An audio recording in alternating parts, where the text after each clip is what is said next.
Hello, and welcome to A New Day with Susan. I'm your host, Susan Yockey, and I have a very powerful and courageous and bold story interview for you today. It's just going to blow your mind. This man is absolutely amazing, and I'm super excited about having him on our show today because this topic definitely does not get talked about enough. So I'll start off with sharing more about Brian and his story, and then we'll just kind of let you take over, Brian.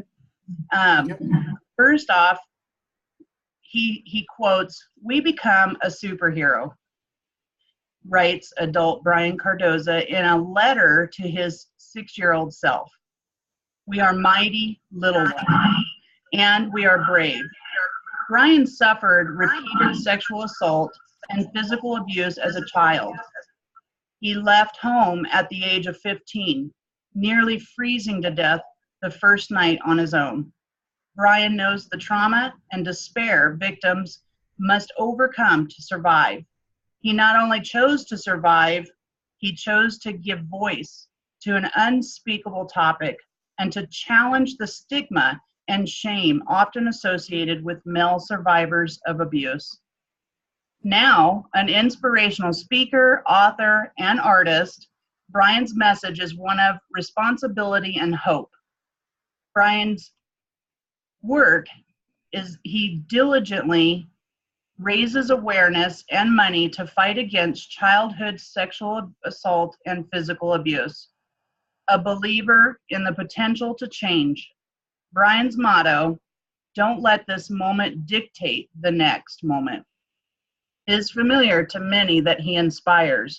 And Brian, his story has been featured in a number of national and international projects, including a documentary for the EU, Forced, Promise, Places documentary, Ripple Effects, the Bristlecone Project, and Huffington Post's HuffPost live segment for Child Abuse Awareness Month.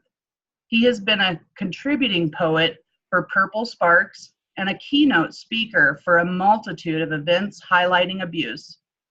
And he's a certified OVC TTAC consultant, which I'll let Brian share a little bit about the abbreviation of that, and RAIN speaker. Brian's love for art began with drawing as a child.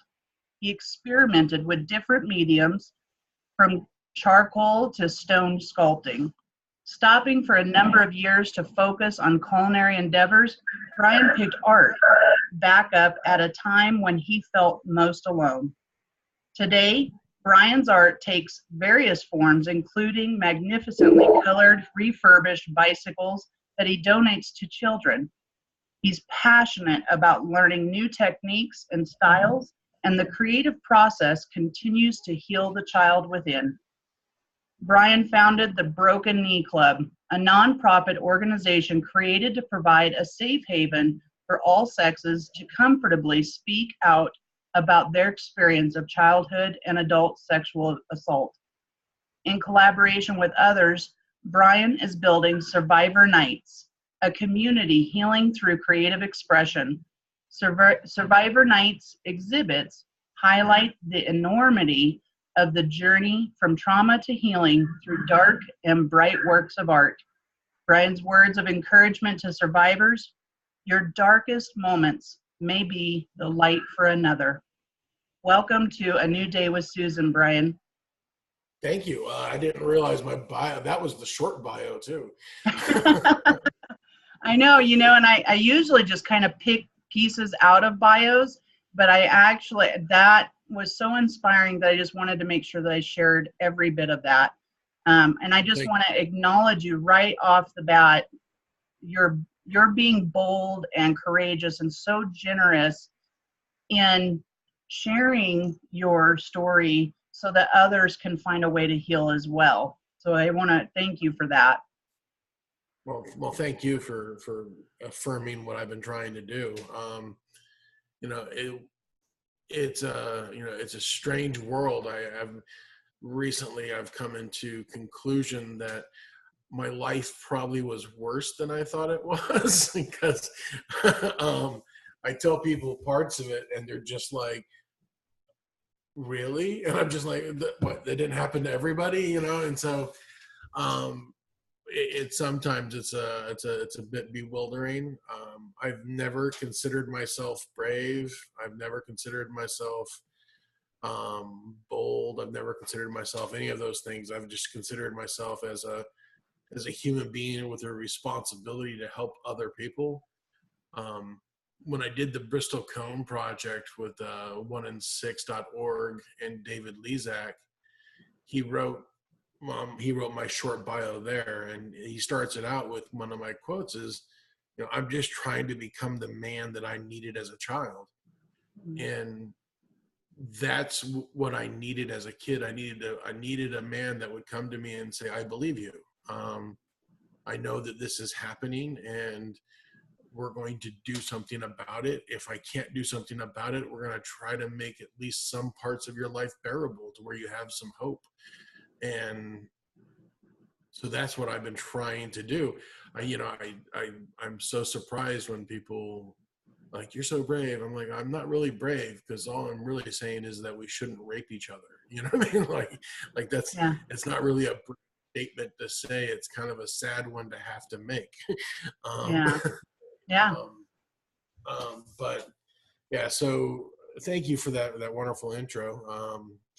The OVC is the Office for Victims of Crime, and I am their consultant for anytime they need a speaker for child, like especially male sex abuse.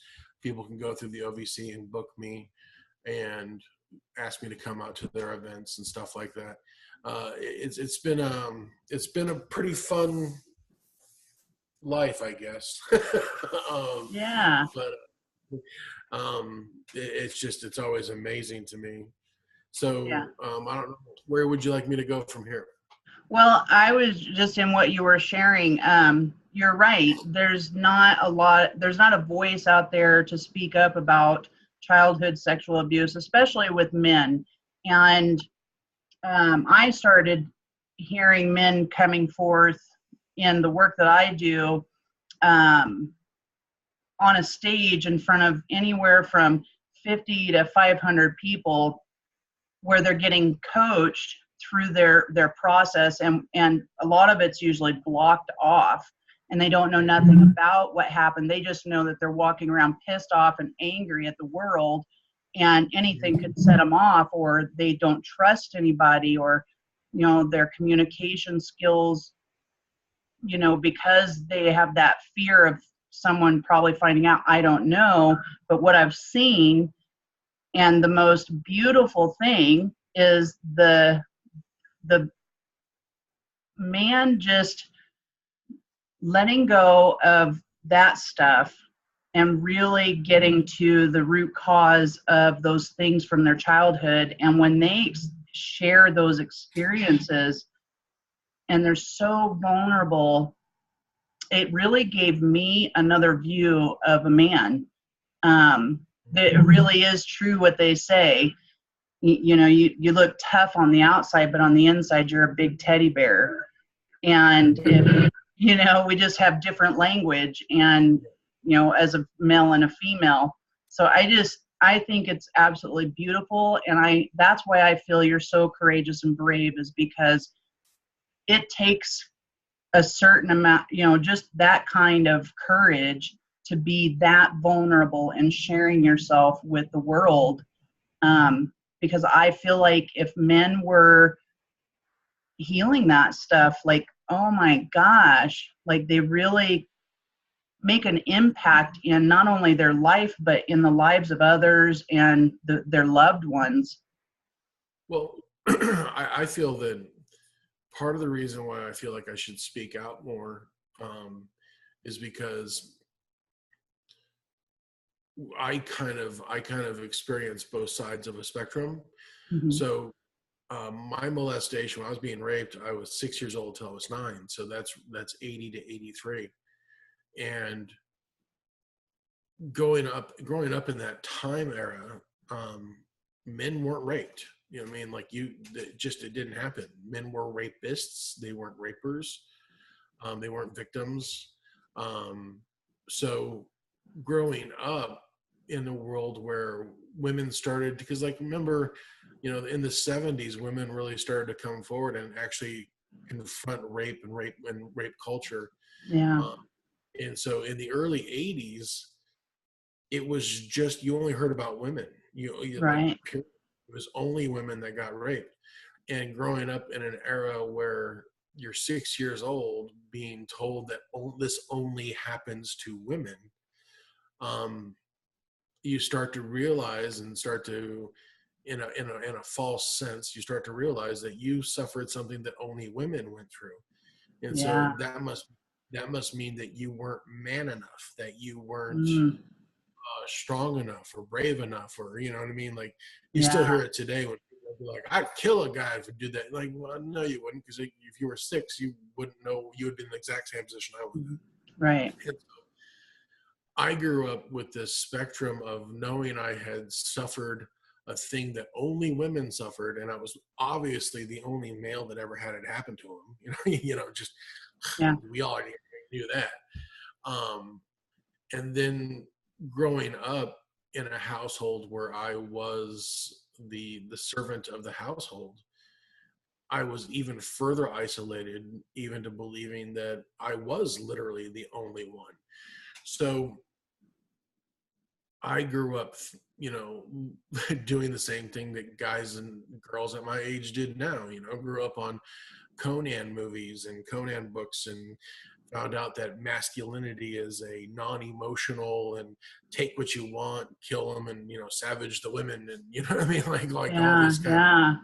of toxic masculinity attitude. And so I grew up knowing that in my head I was weaker than a woman, but because I was growing so much and so strong naturally, I was stronger than a man. So I was like caught in both worlds.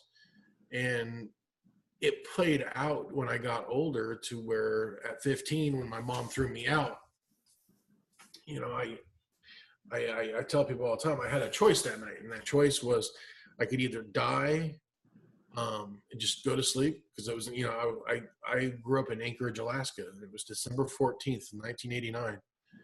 And really cold. I'll never forget how cold it was. And I'm trying to sleep in that car, and the idea of dying was actually rather attractive. It was Right. kind of, and so, and then the idea of going back home and begging to get let back in was even more boresome. I mean, like, there was just no way I was going to do that to give my mom and my brother another opportunity to tell me how much of a failure I was. So the only choice I had was to fight. The only choice I had was to keep going. You know what I mean? Like, that was literally the only choice I had. So yeah, I took it. And because of that toxic masculinity that I thought that I needed to prove myself as a man, I lived on the streets for 2 years. And when my friends would get high, I got higher. When they got drunk, I got more drunk. When they had a one night stand, I had 12. You know what I mean? Like, I did this higher overcompensation that you look back on life and you're just like, how did I live with myself? Yeah. And when you come to that realization, when you become to the point where you're more introspective than extrospective, you realize that the things that you made mistakes on, you have to acknowledge, accept, and hold on dear, because you learned an incredible lesson during those mistake making years. But at the same time, that you didn't have a choice in what happened to you, but you do have a choice on how you react from it. And so at 30, I was in a relationship with a lady. It was like one of those perfect relationships. She was an airline attendant. So for, so it was like, she'd come into town for 3 or 4 days. We'd have a lot of fun. She'd leave and I'd be like, I'm free again, and so. Yeah, that would be perfect, right? Yeah, it was. And so one day she tells me, she was one of those relationship partners where they try to pick a fight. You know, they literally, they'll throw stuff at you to try to get you to argue or something. Yeah. I had numbed myself to the point to where I just didn't feel anything. And Susan, it was hilarious. Like when I think back on it, it's hilarious. She looked at me one night and she just yelled. She was just like, "You have no passion." And I just looked at her, and Susan, I kid you not, my reaction was, "Yep." Like, Yeah. so like she's trying to get a rise out of me, and she's trying to get pissed off, and I'm just like, "You're right." And so What'd she do? she got more mad because I was Yeah. like, and so we broke up, and I went home and I pulled myself into a bottle for about 2 days and got sober enough to look up the Boston area rape crisis center and went and sought therapy. And I'll tell you, you know, there's a reason why a lot of guys don't come forward nowadays, and it's something that we as men need to overcome and women need to work on a little bit, because this was probably the second most traumatic thing that happened to me, for recovery wise. I went into the rape crisis center, and there were like these 4 ladies off into an office, and I walk up the stairs to the crisis center, and I sit in these remember the 1970s really ugly fake green kitchen chairs, like Yes. and Yep. everything. Yep. So they had a couple of those chairs in the waiting room, so I sat in one of them, and one of the ladies comes out of the office and sees me, and she walks up to me and she's like, "Can I help you?" And I'm like, "Well, I'm waiting for my appointment." Oh, and then just walked off.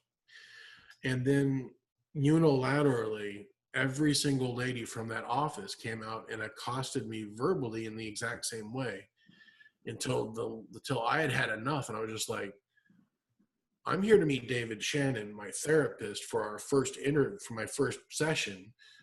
Does he even know I'm here?" You know what I mean? And you could tell that they were just like, "Oh, so you're a client, not a perpetrator." And Oh, so, wow. and I'll be honest with you, Susan, you know, telling my story, I've heard stories from people where they called the crisis center to report their own rape as a male, and they were told straight up, right when they you know, said, I need help, and the person on the phone said, "We don't help predators." You Wow. know, and so it's, you know, it's one of those things that women do need to work on a little bit. We're not, you know, and by no sense of the word are men oppressed. You know, that's just such the wrong word for it. We are underserved, but we are Yeah. nowhere near oppressed in the industry. But the one thing that we have to, as men, understand also is that, you know, for 40 years, women have been fighting this fight, and they have been on the front lines. They have taken every bloody lip, every black eye, every, you know, knock to the back of the head that they possibly could, and are still fighting. And for 40 years, they've heard nothing but horrendous stories about what men do to women. Yeah. So, of course, there's going to be pushback. Like on the Me Too movement, a bunch of my friends got just hammered for being Me Too. So, I mean, of course, that's going to happen. Yeah. And we have to make room for it, and we have to accept it. But Yeah. in order for us to get through that, women also have to accept and push through their bias also. And then maybe we can get onto a communal group therapy session where we Yeah. realize that men and women go through the exact same thing. We go through the same traumas, we go through the same questions, we go through the same, you know, everything right down the line is the exact same. And there's only been one difference that I've ever found, Susan, and that difference is, I have never met a woman who has said this question, but every man has asked it. And this question was, does this make me gay? I've never heard a woman say that, but every male survivor I've ever heard say that. Which makes sense. I won't say the person's name, but I know someone who discovered that he was molested. It was blocked out of his mind. However, what it done is he grew up really angry.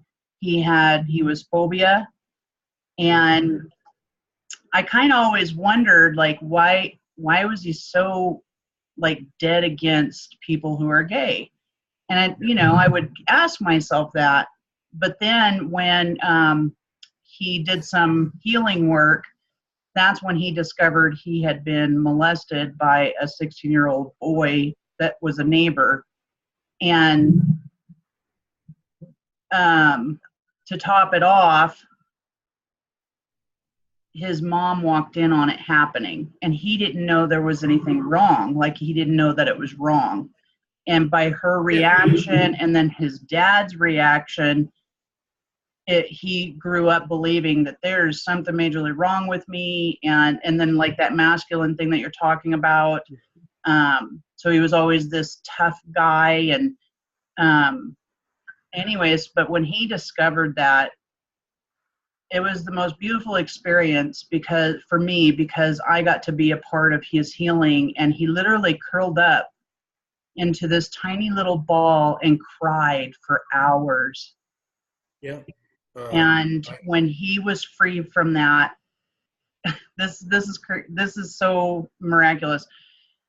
A neighbor had come over that lived behind us, who was gay, and just starts randomly talking to him. Never before, like, they always kept their distance. And I'm watching them, and because they're neighbors, and I'm watching them, and all of a sudden I see them hugging. And this was coming from a man who absolutely was dead against people being gay, and had never had anything good to say about it. And then when I saw that, I knew he had true healing. And that's an interesting question. Well, and I think the reason why men ask that is because your body reacts and does things naturally, and the stimulation is still stimulation. Your body does not just be like differentiate between this and that. Like, when a man is being raped and the prostate is being massaged, there are things that naturally happen that you can't fight. And so every guy I've met that has been gone through this, they ask that question. And there's something about asking a fundamental question about your entire being that shakes men.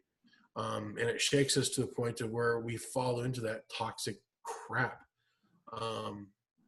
I was far too lazy of a human being to hate an entire group of people because of what happened to me. Like, I never had any. I was like, that takes way too much energy to hate an entire group of people. You know what I mean? Like, I just don't have that. So, like, I don't like the guy who raped me. I don't care if you're gay. That person I want to find in the dark alley.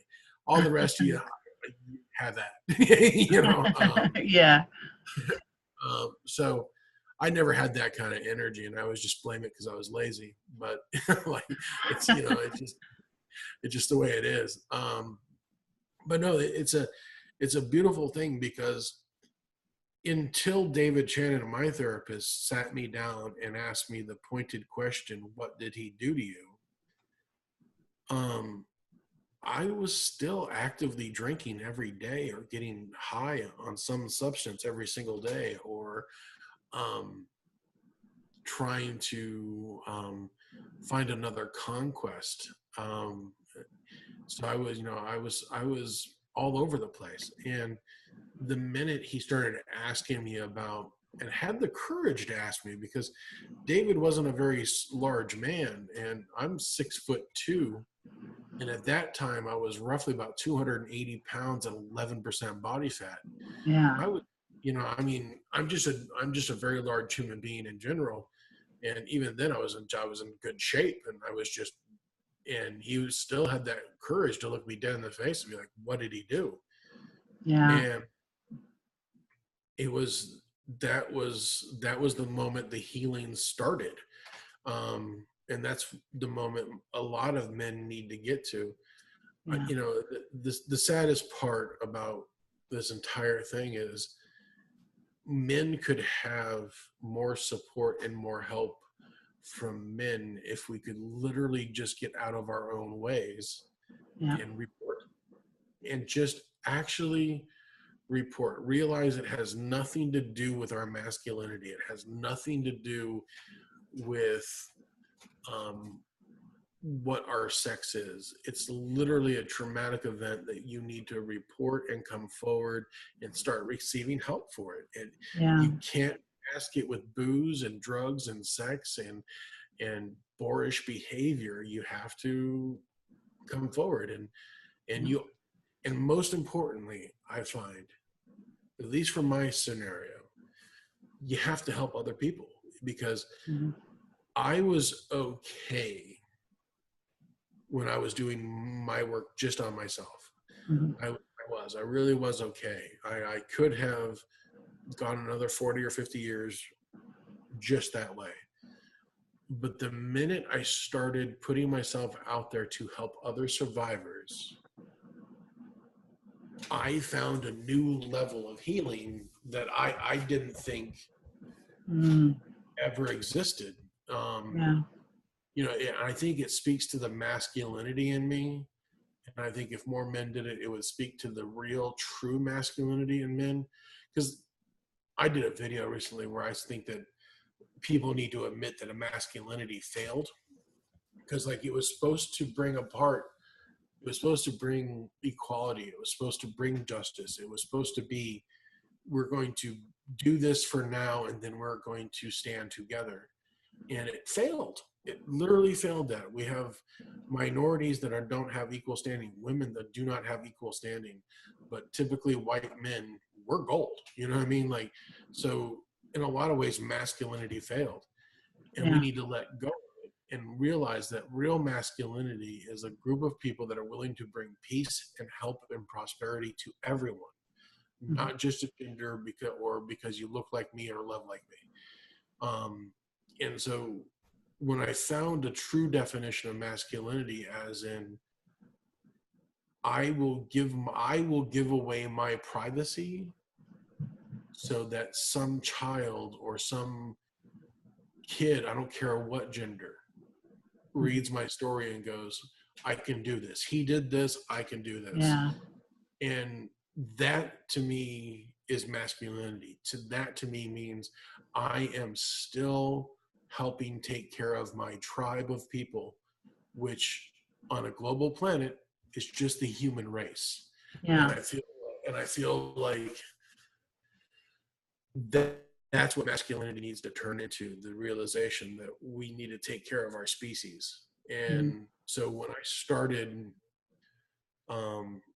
doing work with people and helping them come forward and helping them with art and speak and write their speeches, and even if they never spoke on an audience before, I still have helped people write their speeches, you know, so that they can get it out and feel like they can speak it. I hit a new level of recovery that, you know, my joke is that for years I'll be full blown in recovery, Susan, 20 minutes into my funeral. Okay. Now, because of this stuff, I feel like I'll be in recovery like 12 minutes into my funeral. I love it. And you still have this whole life ahead of you. It's beautiful. One can hope. Yeah. Yeah, that's right. You know, I learned at a very young age, never count on the sunrise. So, Yeah. so, you know, as long as it's still coming up, as long as I'm still seeing it, I'm going to still keep fighting. Yeah. And you went through a lot more than just the sexual abuse. Yeah. There were a lot of other traumas that happened throughout your childhood. Did you want to share about any of that? Yeah. I mean, there was,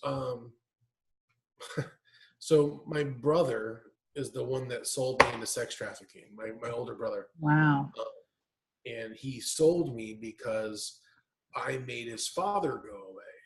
And the reason why he thought that was because my mother had convinced him that the reason why our father didn't stay within the family, and this is a direct quote, Susan, he left this family because you couldn't make him love it. So I was put on this planet in my mother's last ditch effort to keep this man that wanted nothing to do with her. And so my father blames me for keeping him there for another 6 years. My mother blamed me for not keeping him there for longer. And she convinced my brother that I was the reason he left. So because I was a failure at home, I got the failure's duties. So every morning it was chores and get everybody up, make sure. Now bear in mind, I'm like 6 and 7 years old. So my duties every single day were to get everybody up, make breakfast, make sure everybody had clean clothes, make sure everybody was ready to go to work or school. And then if I had time, I could take a shower and get something to eat and then go to school myself. So, needless to say, I just wrote it the other day. It's hilarious. I didn't really have great time management skills at 7. So there were quite a few days where preschool and kindergarten, I was kind of ripe. I didn't learn time management until about 9 years old. So, Wish I would have learned time management 9 years old. are some good sides, I guess. So I was, my mom would beat me if I didn't get the living room done. It was nothing to have wire coat hanger welts across my back or broomsticks or whatever. They would itch a little bit in the 1980s sweaters that you would wear. Yeah. Those horrendous things. And then every day I was a failure. I was worthless. I was useless. Because you're recording, I'm not going to say some of the other choice words. Yeah, we can imagine. Yeah, I was told on a regular basis how lucky I was that I wasn't aborted. Just some pretty heinous stuff from somebody that was really supposed to love you. But there's something to be said about mental illness, and mental illness doesn't go away the minute a woman has a child. You know what I mean? Like, if that happened, there'd be a whole lot happier people in this world too. So the reality is that I was born into a situation that I had no control over, and for a lot of years I didn't have control over it either because I just was rebelling. And now as I've gotten older, I've realized I had a choice, and I continue to choose how I handle it now. And one of the things that helped me with that, Susan, I want to let the world know, whoever hears this, that maybe this will help them, is that I'm a very linear thinker. I spent 23 years as a chef because it was very comfortable for me to follow recipes and, like this order in, that order out, this and then, you know what I mean? Like, so when I started to think about what happened to me as a kid, I developed a timeline. So, and that timeline is that from the minute I started being raped to the minute he was done. Okay. So not the grooming, not that, just the actual deed itself was probably about 45 minutes of time in my life. The amount of time that my mom would physically beat me was probably about 3 weeks of time. The mental and severe abuse was about 3 months of just, the constant berating, belittling, all that stuff. So one day I'm looking at it, Susan, and I realized, like, I could possibly live to maybe my mid-70s. I'm a big guy. I might go earlier, but, the life expectancy is, 76 right now? So how can I let 45 minutes, 3 days, and 3 months be greater than 70 years of life? Like, wow. It's terrible math. Like, there's nobody in the world that would be like, oh yeah, no, that's more. Like, no, this is more. You have more chances to make people smile, and you smile than the time you didn't feel like it. Yeah. And so linearly, I was able to look at this and be like, that just doesn't make sense. So when I started to think like that, I was able to then really get the most out of my trauma-informed therapy. I was able to get more out of my introspection. I was able to be more honest with myself because I was able to look at things in a linear way and just be like, no, 76 years is far more than 45 minutes, 3 days, and 3 months. Right. So I have more opportunity here. Yeah. No, that's really powerful, because what I hear in that is, this is what happened to me. And you can choose to continue to allow that to happen, even though it's not happening now, for the rest of the 70 years you have on this planet, or you can choose to recover, leave that in the past and be free from it, so that you can live a life that you dream of living or desire to live. You know, I don't think that at any point in time you'll be free of it, because those 3 days and 45 minutes and 3 months still happened, and they're still part of the 76th year. Yeah, it's in memory. And so where does our memory come from? Yeah. And so what I try to explain to people is that, you know, it's important to acknowledge that, and it's important to acknowledge it's always going to be a part of your life. Yeah. And you may never ever fully recover from that. But what it does boil down to is, do you have more good days than bad days? And how much time, when you do think about it, are you dwelling within that? You still have to face it. You still have to every day. Feel it. Susan, Yeah. I mean, you know, you read my bio, and that's the short one. Every single day, I still think about my mom telling me I'm a worthless failure. You know what I mean? Like, I still think about that every single day. She still has her marathon shoes on in my head and still keeps running laps. You know, quick story, on the October 15th here in this town, New Bern, I was at the university. I was going to sign up for classes to start becoming a full-fledged therapist. And there was a gunman on campus. And so there's this guy running around with a gun on campus. They put the school in lockdown. And so I went straight into survivor mode. There was 14 people in the room with me. So I got everybody into a room. We turned off the lights. We closed the window. It was their lunchroom in their office.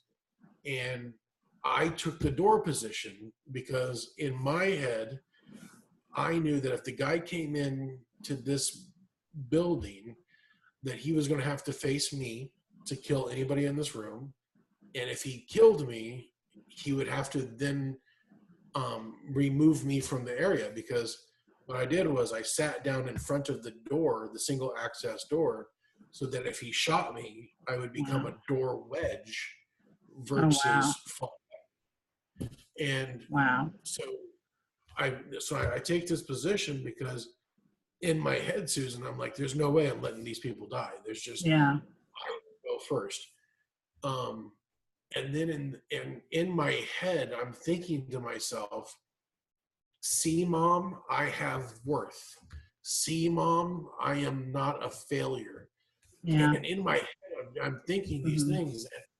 And this is now, 43 years later, and I'm still, actually it's 44, I'm still fighting these entire concept of my mother's words in my head. And I've accomplished a lot. I've done a lot. So yeah, I still have these issues, but tomorrow I can get up and go find another survivor and be like, talk to me. What's going on?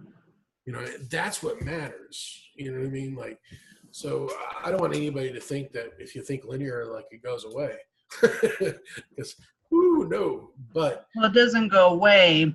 What happened when it happened.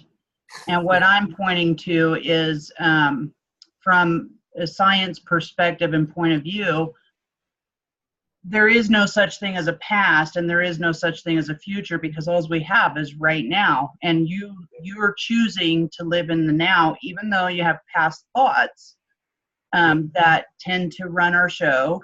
That's the old programming, the old pattern mindset from, growing up. And trauma is a lot more challenging, I believe, to, deal with, especially on a day-to-day basis. And that's what I love about the power of choice, is we can choose to allow those thoughts to keep us there, or because our mind doesn't know if we're living in the moment. It doesn't know that the past is in the past, or if the future's in the future. It doesn't care. It doesn't know yes or no. It just knows this is what happened and I've got to survive. And things will trigger those things. And so I really love you, because your message is that, from what I'm hearing, is like, there is hope. There is a possibility of healing the past, of those things that have happened, one, by making a difference in other people's lives and not keeping it held in and freeing yourself from that.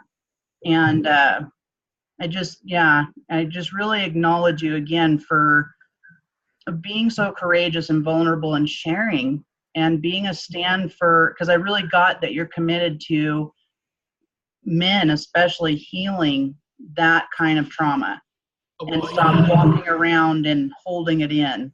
Yeah, I don't want to ever, I don't think I ever typecast as a guy survivor. I really want to just, I don't care if you're a kumquat and you felt like this has happened to you. I want to help you. Yeah. You know what I mean? Yeah. You don't care about which sex you are. I'm also a survivor of sexual abuse growing up, and I don't really share this a lot, only with people that I am working with, or I have never went out on public like how you're doing it and just share it like that. I've shared my story, just not in a very big way. Yeah. And sexual abuse happened from the age of 2, and it could have happened even before that. I just don't have memory of it. I just know for a fact that it happened between the age of 2 and the age of 12. And I was raped when I was 9, and it would happen by men and women. Yep. And it's a place of aloneness, shame, and guilt, like something was wrong with me, and that there was something wrong with me. And then, but today I can look at it because I've healed that, and for me, I've been able to actually forgive the perpetrators, the people who abused me. I've been able to find forgiveness in my heart and ask their forgiveness of me for making them wrong, because I know those same things. I've found compassion for them. Not that I would be their best bud or anything, you know what I mean? But for me to be free from that past trauma, I needed to take it a step beyond that. And I think for me, being able to share that kind of stuff, I would probably have to come to you. And how do I share it so people can take a message away from it, that they're going to be okay? Like they will be amazing. They're born, and I embrace what happened to me. I don't regret my childhood at all, for me, because I feel like I was put on this planet for a reason. And if it were to go through those things to make me the woman that I am today, that will make a difference for another human being, that's all I care about. And that's what I get from you, is like, that's all that matters. Is how we can make a difference for other people, and show them that they're worthy and lovable and yummy people with amazing lives. At my size, I can't say yummy. At my size, I can't say yummy, because they'll just be like, what, with salt or pepper? I mean, like, yeah, true.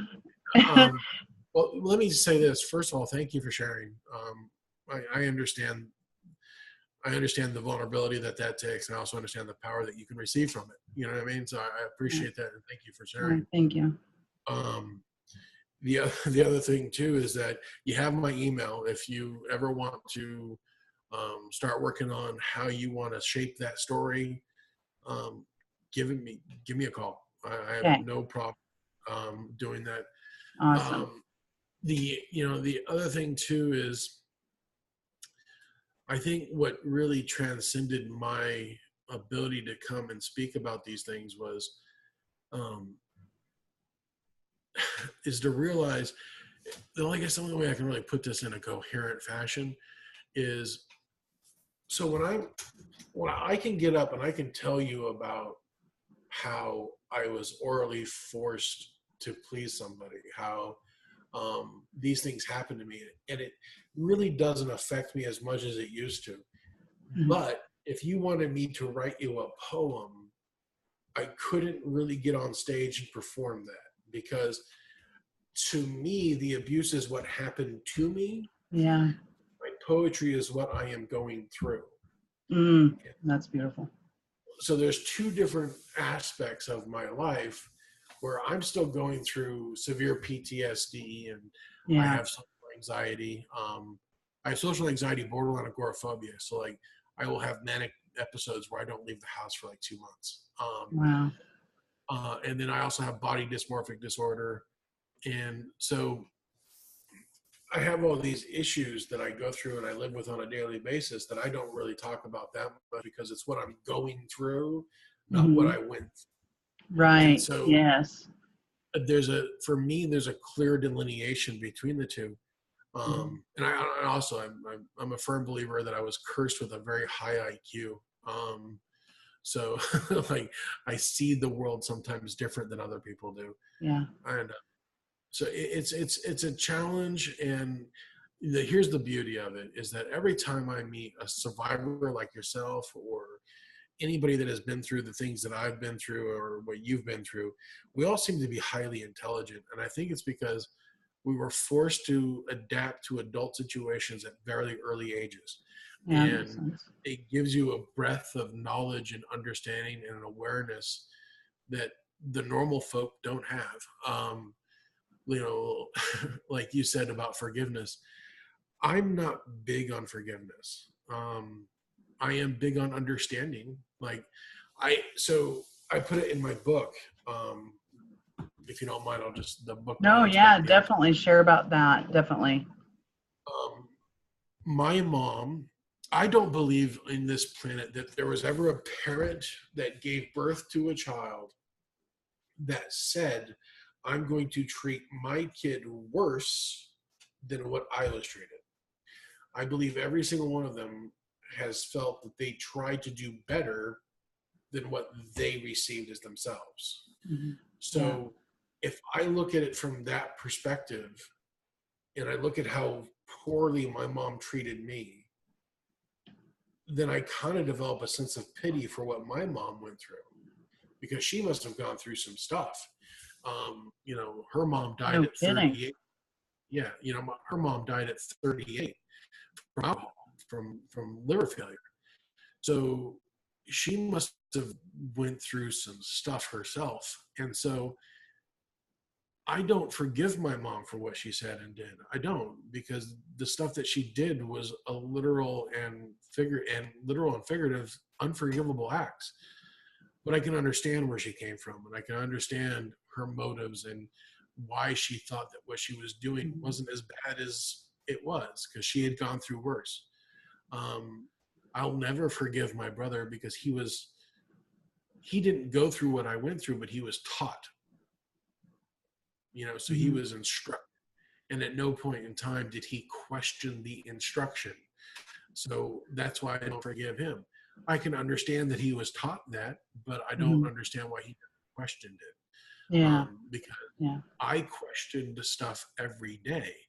Now, until I was 12, I'll be honest with you, Susan, I didn't know I was being beaten and molested. I didn't know that I didn't know that these things didn't happen to Brandon, who lived next door. I didn't, I hadn't, this was just Tuesday. It just seemed like part of life. Yeah. So when I turned 12, and I literally grew 1 foot over the summer. So like I was this big, and then all of a sudden, and I noticed I noticed that the beatings stopped, because it was just like they would hit me and I'd just be like, what? So Right. Yeah. And I started to take advantage of the fact that I wasn't going to get beat anymore. So I started to make friends. I started to talk to people, and I started to see that in other people's families that there wasn't a beating because the vacuuming didn't get done correctly, Mm-hmm. or there wasn't a belittling because there was a spot on a glass. And that's when I started to really be like, so what's going on?